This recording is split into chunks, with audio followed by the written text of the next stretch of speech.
వచ్చేసారి degree కాలేజీల్లో దాదాపు 1,50,000 degree సీట్లకి కోత పడబోతుందంట. ఈ వార్త కొంచెం ఆందోళనకరమైనటువంటిదా, ఇంట్రెస్టింగ్ అయితే అనిపించినటువంటి నేపథ్యం ఉంది. చాలా ప్రైవేట్ కాలేజెస్లో చాలా సీట్లు అయితే మిగిలిపోతున్నాయంట. ఆ మిగిలిపోతున్న సీట్లను క్లోజ్ చేయాలి, సీట్ల సంఖ్య తగ్గించుకోవాలని గవర్నమెంటు లేదనుకుంటే ఆ కన్సర్న్ బోర్డు చెప్తున్నప్పటికీ కూడా ప్రైవేట్ కాలేజెస్ అయితే తగ్గించట్లేదంట. ఆ నేపథ్యంలోనే గవర్నమెంటే 1,50,000 డిగ్రీ సీట్లలో కోత పెట్టేందుకు అయితే సిద్ధమవుతుందంట. ప్రైవేట్ కాలేజీల్లో తగ్గించాలని విద్యామండలి యోచన, విధి విధానాల రూపకల్పనకి కసరత్తు.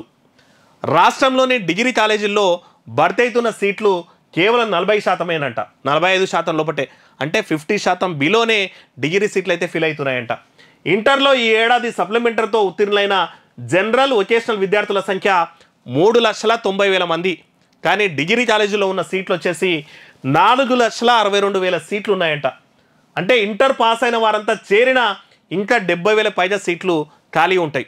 అంటే మన ఇంటర్ విద్యార్థులు 3,90,000 మంది ఉంటే డిగ్రీ సీట్లు వచ్చేసి 4,62,000 అంట. అంటే ఇంటర్ పాస్ అయిన వాళ్ళు యాస్టీజ్గా డిగ్రీలో చేరినా సరే ఆల్మోస్ట్ 70,000 సీట్లు మిగిలిపోతాయి.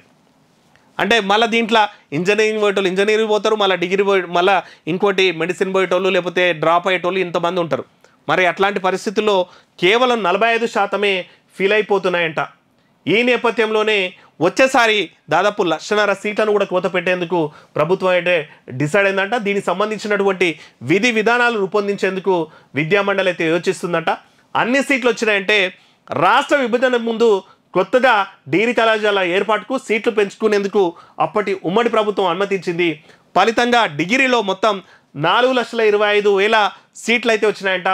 తెలంగాణ ఆవిర్భావం తర్వాత ప్రభుత్వ డిగ్రీ కళాశాలలు గురుకులాలు పెరగడంతో ఆ సంఖ్య 4,50,000 అయితే చేరిందంట. ప్రస్తుత విద్యా సంవత్సరంలో కేవలం దోస్తు పరిధిలోనే 1,055 ప్రభుత్వ ప్రైవేట్ ఎయిడెడ్ రెసిడెన్షియల్ గురుకులాల్లో 4,57,704 సీట్లు అందుబాటులో ఉన్నాయంట. అందులో ఈసారి 1,96,442 భర్తీ అయినాయి. అది 42.91%తో సమానం. మొత్తం మీద 2,60,000 సీట్లు మిగిలిపోయినాయంట. అంటే సగం కంటే ఎక్కువ సీట్లు కూడా మిగిలిపోయినటువంటి నేపథ్యం ఉంది.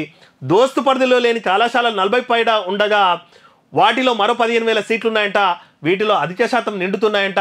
దశాబ్ద కాలంగా సీట్లు నిండుకున్న ప్రైవేట్ కళాశాలలు వాటిని తగ్గించుకోవడం లేదు. ఈసారి కాలేజీల సీట్ల కోత విషయంలో ఖచ్చితంగా వివరిస్తామని చెప్పేసి ఉన్నత ప్రమాణాలు పాటించేటువంటి కాలేజీలకే వాళ్ళన్నీ అడిగినటువంటి సీట్లు ఇస్తామంటున్నారంట. ఆల్మోస్ట్ 60% సీట్లు కూడా డిగ్రీ కాలేజీలో అయితే ఖాళీ ఉంటున్నాయంట.